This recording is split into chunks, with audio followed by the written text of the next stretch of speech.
Have you ever felt like your reports aren't being read? You've put all this great work into making a professional report, good quality content, lots of great information, you've distributed it out to the right people, and you just have that feeling that no one's reading it. My name's Chris, and in this video I'm going to share with you 7 tips that I've used as a consultant to get professional reports read by an audience. Our first tip is bottom line up front. So I got this one from a story about the US Navy, where US Navy officers ask, when they receive a report, they ask for the bottom line up front. What is the outcome? Tell that to me first. So BLUF, what is the bottom line up front? So take the information, take the summary of whatever report you're giving, whatever information you want to convey, whatever your message is, and give it first. So bottom line up front. And that's the first of our 7 tips as well. I've developed these tips over my time as a consultant, putting together many professional reports for different clients. And I want to always make sure that the message I'm trying to convey in that report is read. I don't want to bury the message in the detail because I know that no one's going to read it. No one's going to read that far into the detail. Imagine you're an executive in a boardroom and you get this report and it says, and you have to flick through dozens of pages just to find out the message of the report. It's not going to get across. So as a consultant, these are the tips that I've used to get messages across. So our second tip is to break up paragraphs in your report with tables or lists or other bits of information like that. I've done another video on exactly how to format these things in Word. So if you're interested in that video, I'll leave a link in the description below. It's a complete guide of how to format reports. But in that guide, I go through how to format lists and tables in Word, because lists and tables are a great way to break up the formatting, to break up boring paragraphs. You can see, even though I've had to blur it out, this is an actual report that I've written for a client. So you'll have to forgive me, I had to blur out some of the information there. But as you can see, these paragraphs are broken up by putting in a nice table or putting in some lists that mean that the reader can scan through the information. They're not just sitting there having to read word after word in a paragraph. They can simply scan through whatever point I'm trying to make in the table, comes out in a table. Whatever point I'm trying to make in a list, comes out in a list. This also works well with figures. Breaking up your paragraph can also be great with figures. Now, this report here, the important key part of this section is summarized in that table, and the list gives a bit more information. So it's a really nice way to, I find that breaking up paragraphs is a really nice way to encourage people to keep reading. Our third tip is to make sure that the important points stay on the same page. So if you've got that list that's you want each item to follow on from the next one, or you want each item to show that they're related, make sure that last one doesn't go over the page. So as you can see here, I've got 2 paragraphs that are similar bits of information. So the reader's expecting to go through and say, okay, well, in this case, it was a statement and then a question to follow up. So in this case, from the first paragraph, the reader's established the pattern that there's a sentence and then a question following on afterwards. Now, in our second point here, we've got our sentence establishing the point, but our question's flown over to the next page. You'll see this is Word's page break. And that's no good. You want to make sure that your formatting, even if you have to change the words in your text, doesn't let the important point slip over to the next page. Now, there are a few different ways to do that in Word. So if you're interested in those more advanced formatting and page flow techniques in Word, please leave a comment below and I'll let you know, I'll get on with how to do that. But some basic tips that I've used to get that formatting right is to change the size of tables and pictures to try to avoid things flowing onto the next page, and to make sure that your chapters start on a new page. So if your report chapters or report sections start on a new page, this sort of cascading page flow issue will only go as far as a chapter. And then within that chapter, you can adjust the size of figures and tables to get that information fit on the same page without having to change the wording. I don't recommend messing around with the line spacing or spacing before and after, because those things should be set by the theme of the Word document, the style of the Word document.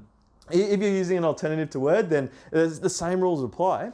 Don't change the space between paragraphs or between lines. Try to adjust the size of figures or tables instead. You'll get a much better result, a much cleaner and more consistent result in your report when you do that. It just adds that professional look. So our fourth tip then is to make sure the header and footer are up to date. I've kept the same part of the report for this example because it was just such a good case where I could see the footer and the header on the same page at the same time. So what I've highlighted there is the page, the heading and date and version number, and the logo. I've had to censor out the logo as well, otherwise you'd know exactly who my client was in this case. So for this report, we've put the title of the report and the date in the top right-hand header. We've got the logo of the client in the top left, and we've got the page number in the bottom right. So that's the bottom right there on the previous page.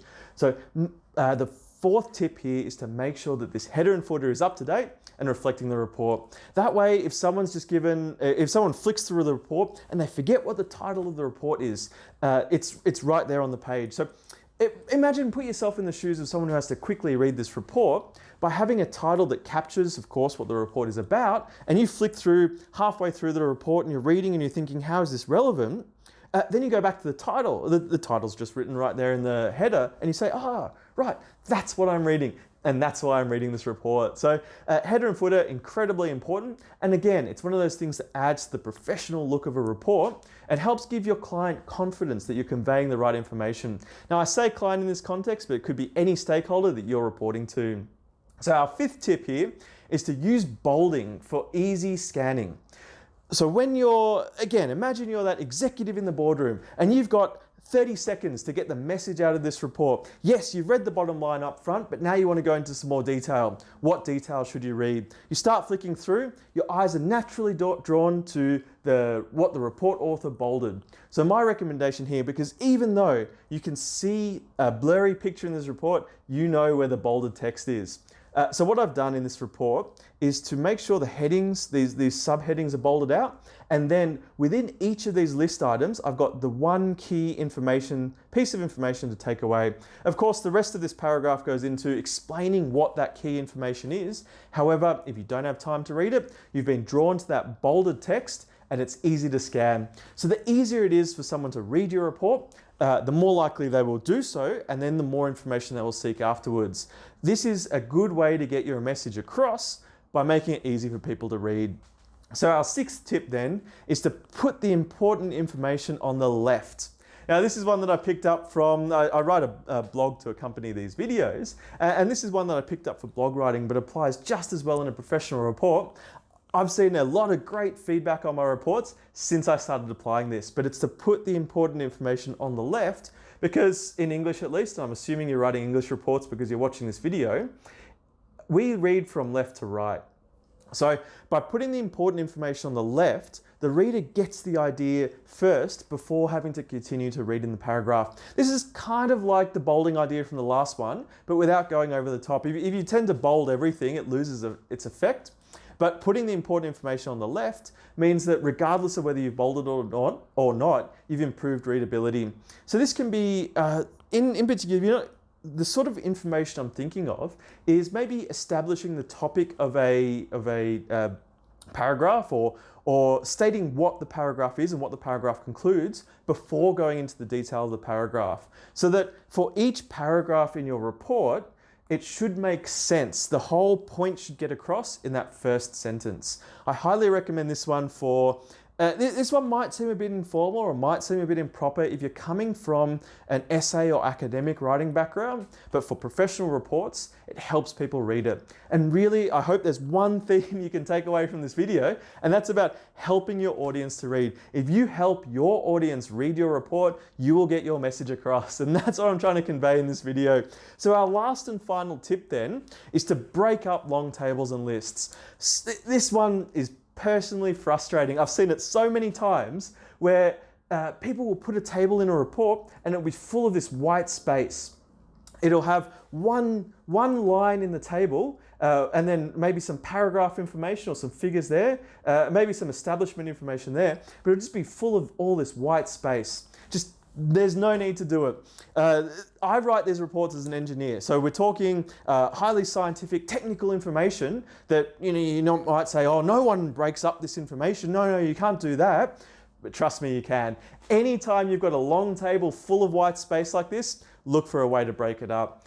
So in this case, what I did in this report, what I did was I took, it turns out these pieces of information are in common. They're document reference numbers. So this piece of information here is an issue. This is an explanation of the issue. And then this is the document number it occurred in.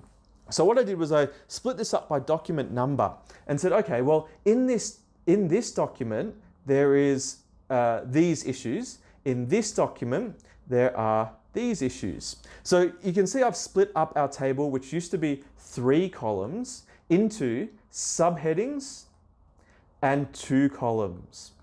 So I've split up one big monolithic table into 2 smaller ones. Now that also helps, particularly if you're using Microsoft Word to write your reports, that also helps with the way Word flows over pages. Because at the same time, I highly recommend never let your table row split across pages. Otherwise you're gonna end up with orphan, hey, that's a bonus 8th tip for this video, because otherwise you're gonna end up with orphan text on the page. No one's gonna know what's going on. Does that match up with the text over there or the text in that column over there?